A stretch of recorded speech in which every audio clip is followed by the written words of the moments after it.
Hi hello welcome to cricket మాబా. వరుసగా 2 మ్యాచెస్‌లో డిఫీట్ తర్వాత చెన్నై సూపర్ కింగ్స్ వాళ్ళ హోమ్ గ్రౌండ్‌లో ఈరోజు ఈ సీజన్‌లో ఓటమే ఎరుగని కేకేఆర్‌తో మరి మ్యాచ్ తలబడబోతుంది.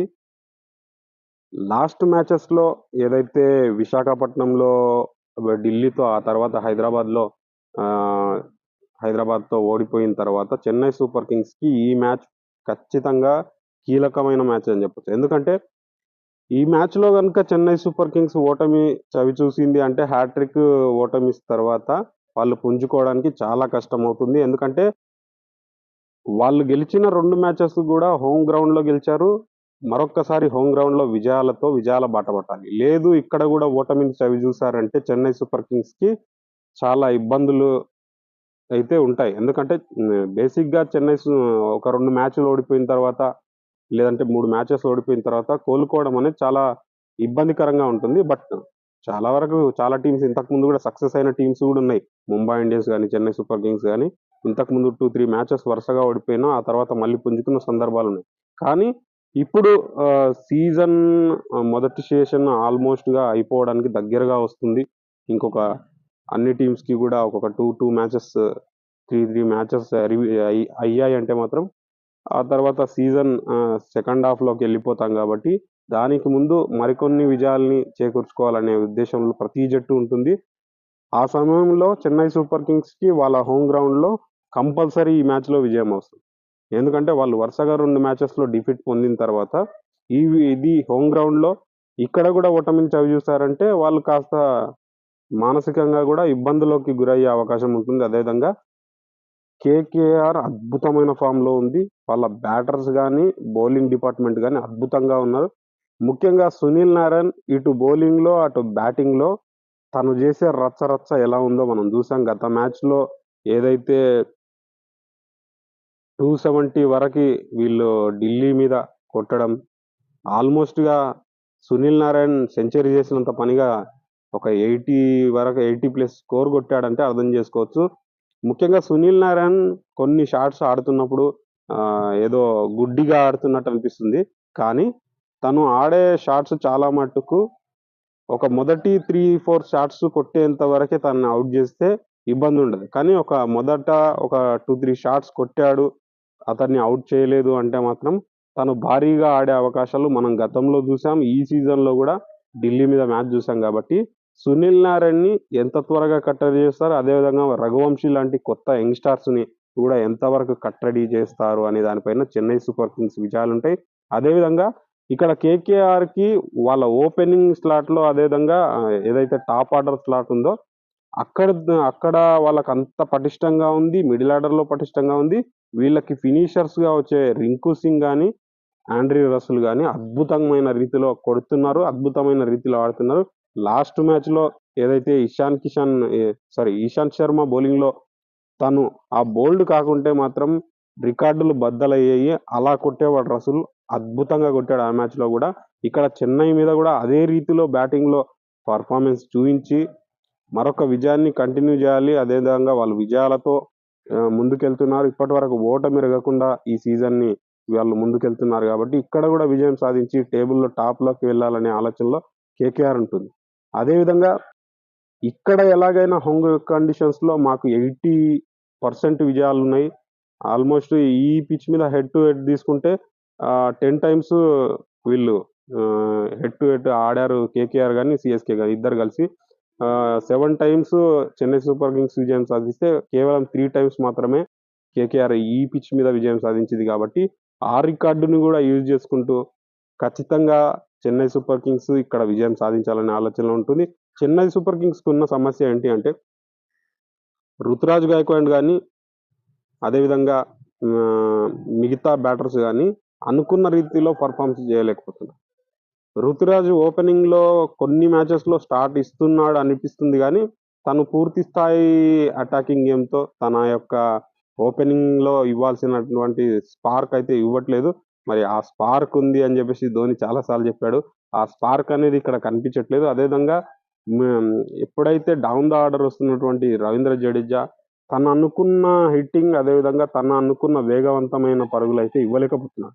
కాస్త ఇబ్బంది పడుతున్నాడు. బ్యాటింగ్‌లో మనం జూడండి ఈ సీజన్ మొత్తం కూడా జడేజాకు వచ్చిన ప్రతి అవకాశంలో తను ఇబ్బంది పడుతూనే ఉన్నాడు. భారీ హిట్టింగ్స్ కొట్టలేకపోతున్నాడు. అనుకున్న రీతిలో చెన్నై సూపర్ కింగ్స్కి అయితే తన ఫినిషింగ్ అయితే ఇవ్వలేకపోతున్నాడు. ధోని ఒక మ్యాచ్ లో ఇచ్చాడు. ఢిల్లీతో మ్యాచ్ లో 16 balls లో 37 runs కొట్టి ధోని ఇచ్చాడు. ఈ ధోని ఖచ్చితంగా ఫినిషర్ గా చాలా లేట్ గా వస్తున్నాడు. అదేవిధంగా 7-8 వికెట్స్ ఆ టైంలో వస్తున్నాడు కాబట్టి ఈ ధోని గురించి ఎక్కువగా ఆలోచించాల్సిన అవసరం లేదు. ఎందుకంటే ధోని బ్యాటింగ్ కి రావాలి, ధోని బ్యాటింగ్ చూడాలని మాత్రమే అనుకుంటున్నాం. కానీ మ్యాచ్ విషయానికి వస్తే, మ్యాచ్ గెలుపు విషయానికి వస్తే ధోని కాంట్రిబ్యూషన్ అనేది ఓన్లీ వికెట్ కీపింగ్ వైజే చూడాలి. మిగతా బ్యాటర్స్ అందరు కూడా డేరెల్ మిచెల్ కానీ, అదేవిధంగా కొత్తగా ఈ లాస్ట్ మ్యాచ్ లో ఇంక్లూడ్ అయినటువంటి మోయిన్ అలీ కానీ, వీళ్ళందరూ కూడా బ్యాటింగ్ లో కాంట్రిబ్యూషన్ అనేది ఖచ్చితంగా రావాలి. చెన్నై సూపర్ కింగ్స్ లాంటి సర్ఫేస్ మీద వీళ్ళందరి బ్యాటింగ్ మాత్రం కాంట్రిబ్యూషన్ అనేది అవసరం. ఎందుకంటే కోల్కతా నైట్ రైడర్స్ ఉన్న ఫామ్ ని, అదేవిధంగా వాళ్ళ విజయాల ట్రాక్ నడుస్తున్న విధానాన్ని చూస్తే ఖచ్చితంగా ఇక్కడ కూడా గెలుపు కొట్టాలనే చూస్తారు. కాబట్టి ఖచ్చితంగా అందరు బ్యాట్స్మెన్స్ ఆడితేనే విజయాలు అనేది వస్తుంది. అజింక్య రహానే లాస్ట్ మ్యాచ్ లో కాస్త స్లోగా ఆడుతూ, ఆ బాల్స్ ఎక్కువగా ఆడుతూ తన పరుగులు కూడా చాలా తక్కువగా కొట్టాడు కాబట్టి లాస్ట్ సీజన్ లో ఏదైతే 160-170 స్ట్రైక్ రేట్ తో ఆడుతూ మంచి స్టార్టింగ్స్ ఇచ్చాడో, అలాంటి స్టార్టింగ్స్ అజింక్య రహానే నుంచి కూడా రావాలి. ఇక్కడ ఒక్క పాజిటివ్ ఏంటి అంటే, మిగతా అందరూ ఎలా ఆడుతున్నా శివం దుబే మాత్రం తనకొచ్చిన స్టైల్లో, తనకు ఏదైతే బ్యాంగ్ అప్రోచ్ తో నువ్వు 10 బాల్ ఆడావంటే ఖచ్చితంగా 3 సిక్సర్లు 4 సిక్సర్లు కొట్టాలి అనే ఆ అప్రోచ్ ఏదైతే ఉందో అదే అప్రోచ్ తో ఆడుతున్నాడు. లాస్ట్ మ్యాచ్ లో కూడా తను మాత్రమే ఆ మిడిల్ ఆర్డర్ డిపార్ట్మెంట్ లో, ఆ మిడిల్ డిపార్ట్మెంట్ లో స్పిన్నర్స్ ని తను మాత్రమే వీర బాదాడు. ఆ బాదుడు అనేది మిగతా అందరు బ్యాటర్స్ లోకి కూడా ఇంక్లూడ్ అయ్యింది అంటే మాత్రం చెన్నై సూపర్ కింగ్స్ ని ఆడడం కష్టం. ఇక్కడ శివం దూబేని ఎంత త్వరగా అవుట్ చేస్తారనే దానిపైన కూడా కేకేఆర్ విజయావకాశాలు ఉంటాయి. ఎందుకంటే శివం దూబే తనకి ఎక్కువగా అవసరం లేదు. ఒక 20-30 balls ఉన్నాడంటే మాత్రం ఇంకా ఆ రన్ రేట్ ని కానీ, ఆ స్కోర్ బోర్డు మీద పరుగుల్ని కానీ విధ్వంసంగా పెడుతున్నాడు. మామూలుగా కాదు. తన సిక్సర్స్ ఎబిలిటీ స్పిన్నర్స్ లను కొట్టే విధానంలో మనం చూడొచ్చు. లాస్ట్ సీజన్ నుంచి తను ఏదైతే చెన్నై సూపర్ కింగ్స్ లో సూపర్ కింగ్ లా ఆడుతున్నాడు, ఆ కింగ్ లా సిక్సర్స్ కొడుతున్నాడు. మామూలుగా కాదు. స్పిన్నర్స్ ని ఏడాపెడా కొడుతున్నాడు. నువ్వు అది టాప్ క్లాస్ స్పిన్నరా, లేకపోతే కొత్త స్పిన్నరా, పాత స్పిన్నరా అని కాదు. అందరిని బాది వదిలేస్తున్నాడు. మామూలుగా కాదు, అరాచకంగా బాదుతున్నాడు. ఆ అరాచకంగా బాదే టైంలో శివం దుబేని ఎంత త్వరగా అవుట్ చేస్తే కేకేఆర్ విజయావకాశాలు అంత బాగా ఉంటాయి. అదేవిధంగా పిచ్ చెన్నై, వాస్తవానికి చెన్నై పిచ్ ఎప్పుడు కూడా స్పిన్నర్స్ కి అనుకూలంగా ఉంటుంది. బట్ ఈ సీజన్ లో మనం అక్కడ ఆడిన 2 మ్యాచెస్ ని తీసుకుంటే కాస్త బ్యాటింగ్ కి కూడా అనుకూలంగానే ఉంది. భారీగా పరుగులు కూడా వస్తున్నాయి కాబట్టి ఈ మ్యాచ్ లో కూడా భారీగా పరుగులు వచ్చే అవకాశం ఉంటుంది. కానీ స్పిన్ కి ఏమాత్రం టర్న్ అవుతుంది, స్పిన్నర్స్ కి అనుకూలంగా పిచ్ ని తయారు చేశారంటే మాత్రం కేకేఆర్ స్పిన్నర్స్ వరుణ్ చక్రవర్తి కానీ, ఇటు సునీల్ నారాయణ కానీ అద్భుతంగా స్పిన్ తిప్పుతారు. ఆ స్పిన్నర్స్ అద్భుతంగా ఇబ్బంది పెడతారు. ముఖ్యంగా సునీల్ నారాయణ బ్యాటింగ్ లో ఎంతగా అద్భుతంగా పర్ఫార్మెన్స్ ఇస్తున్నాడో, బౌలింగ్ లో అంతకు మించి తను పరుగులు కట్టడి చేస్తూ, వికెట్స్ రాకపోయినప్పటికీ పరుగులు కట్టడి చేస్తూ బ్యాటర్స్ ని చాలా తీవ్రంగా ఇబ్బంది పెడుతున్నాడు. కాబట్టి ఖచ్చితంగా స్పిన్ కి అనుకూలంగా, పూర్తి స్థాయి అనుకూలంగా ఉండే పిచ్ అయితే తయారు చేయకపోవచ్చు. బ్యాటింగ్ కి అనుకూలంగా ఉండే పిచ్ మాత్రమే తయారు చేస్తారనిపిస్తుంది. చూడాలి మరి. చెన్నై సూపర్ కింగ్స్ స్పిన్నర్స్ కూడా ఆల్మోస్ట్ అద్భుతంగా ఉన్నప్పటికీ ఇటు వీళ్ళ బ్యాటింగ్ స్ట్రాంగ్ గా ఉంది. ఇప్పుడు ప్రజెంట్లీ ఉన్న ఫామ్ దృష్ట్యా చెన్నై సూపర్ కింగ్స్ బ్యాటింగ్ కంటే కూడా కేకేఆర్ బ్యాటింగ్ స్ట్రాంగ్ గా ఉంది. అయ్యర్ కూడా అనుకున్న రీతిలో సక్సెస్ అయ్యాడు అంటే మాత్రం కేకేఆర్ కి అద్భుతమైన విజయాలు మళ్ళీ కంటిన్యూ అయ్యే అవకాశాలు ఉంది. ఇటు చెన్నై సూపర్ కింగ్స్ లో కూడా చెన్నై మీద రికార్డుని మెరుగుపరుచుకోవాలి.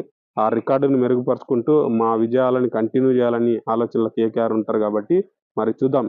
ఇక్కడ రుతురాజ్ గైక్వాడ్ కెప్టెన్సీ వరుసగా 2 మ్యాచెస్ ఓడిపోయిన తర్వాత మళ్ళీ వాళ్ళ హోమ్ కండిషన్స్ లో, హోమ్ గ్రౌండ్ లో ఆ ఎల్లో జెర్సీతో, అదేవిధంగా ఆ క్రౌడ్ తో ఖచ్చితంగా ఆ ఎమోషన్ తో మళ్ళీ విజయం సాధించి గెలుపు బాట పట్టాలనే ఉద్దేశంలో చెన్నై సూపర్ కింగ్స్ కూడా స్ట్రాంగ్ గా ఉంటుంది. కాబట్టి ఈ మ్యాచ్ చాలా ఇంట్రెస్టింగ్ గా ఉంటుంది.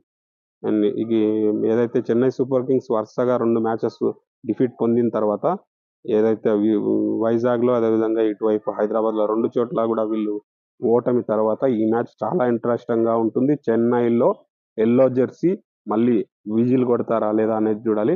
మరి కేకేఆర్ కూడా వాళ్ళ గెలుపు అశ్వమేధ యాగం అన్నట్టుగా గెలుస్తూనే వెళ్తున్నారు కాబట్టి ఆ గెలుపుని ఎక్కడైనా అడ్డుకట్ట బ్రేక్ చెన్నై వేస్తుందా, లేదంటే ఇక్కడ కూడా బ్రేకులు లేని బండిలా బుల్డోజర్లా దూసుకెళ్తూ మళ్ళొక్క విజయాన్ని సాధిస్తారా? అదేవిధంగా ముఖ్యంగా ఆండ్రీ రసూల్ అదేవిధంగా ఎప్పుడైతే రింకు సింగ్ లాంటి ఫినిషర్స్ని ఎంత త్వరగా ఆపుతారు, అదేవిధంగా ఓపెనింగ్ స్లాట్లో సునీల్ నారాయణ లాంటి బ్యాటర్ని ఎంత త్వరగా కట్టడి చేస్తారు, లాస్ట్ మ్యాచ్లో అద్భుతంగా ఆడిన రఘువంశిని ఎంత త్వరగా కట్టడి చేస్తారు, అయ్యర్కి ఆ బౌన్సర్స్ ఏదైతే ఉందో, ఆ షార్ట్ పిచ్ బాల్స్ బలహీనత ఏదైతే ఉందో ఆ బలహీనతతో అయ్యర్ని ఎంత త్వరగా అవుట్ చేస్తారు అనే దానిపైనే చెన్నై సూపర్ కింగ్స్ విజయావకాశాలు కానీ, అదేవిధంగా కేకేఆర్ విజయావకాశాలని అడ్డుకోవడానికి కానీ మరి అవకాశాలు ఉంటుంది. మరి ఈ మ్యాచ్లో ఎవరు విజయం సాధిస్తారో మరి మీరేమనుకుంటున్నారో మీ యొక్క అభిప్రాయాల్ని కామెంట్ రూపంలో తెలియజేయండి. లైక్ చేయండి, కామెంట్ చేయండి, షేర్ చేయండి.